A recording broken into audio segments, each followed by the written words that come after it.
Hello friends, good morning. Welcome back to my channel multi talks. ఈరోజు నేను morning ఏం తిందామని ఆలోచిస్తుండగా ఇంట్లో అన్నీ ఉన్నాయి కదా, సో కొంచెం స్పెషల్గా ఏదైనా చేసుకుందామని చెప్పి ఇది చేశాను అనమాట.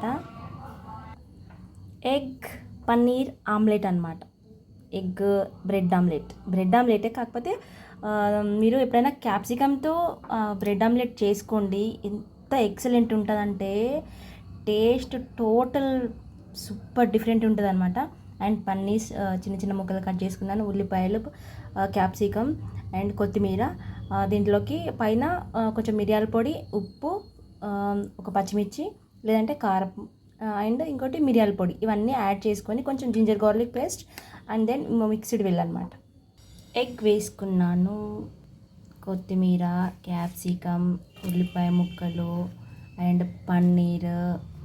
ఓకే, అండ్ మిరియాల పొడి, బ్లాక్ పెప్పర్ అండ్ సాల్ట్, కొంచెం turmeric powder and sesame seeds.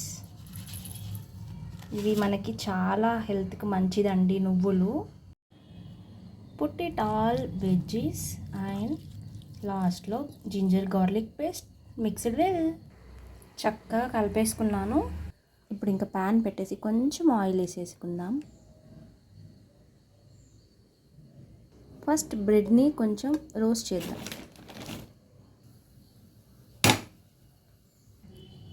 Roasted bread ready. అయితే ఆమ్లెట్ వేసేసుకుందాం. ఇలా వేసేసుకున్న తర్వాత బ్రెడ్ని డైరెక్ట్ దీంట్లో, ఇది అయిన తర్వాత అయినా పెట్టుకొని తినొచ్చు, దీంట్లో అయినా పెట్టి రోస్ట్ చేసుకోవచ్చు అన్నమాట. కొంచెం ఆయిల్ని ఇలా వేసేసుకుందాం. ఇది చక్కగా ఉడికిపోయింది. దీన్ని ఒక్కసారి ఇలా టాస్ చేద్దాం.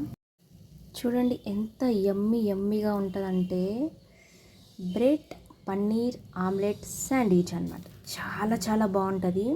విత్ క్యాప్సికమ్ కూడా కదా వేసాం కదా, చాలా డిఫరెంట్ టేస్ట్, అమేజింగ్ టేస్ట్ ఉంటుంది. ఒక్కసారి టేస్ట్ చేసి చూస్తాను, మీరు కూడా ట్రై చేయండి. చాలా అంటే చాలా ఈజీగా, చాలా టేస్టీగా అండ్ హెల్దీ ఆల్సో. ఓకేనా? Bye friends.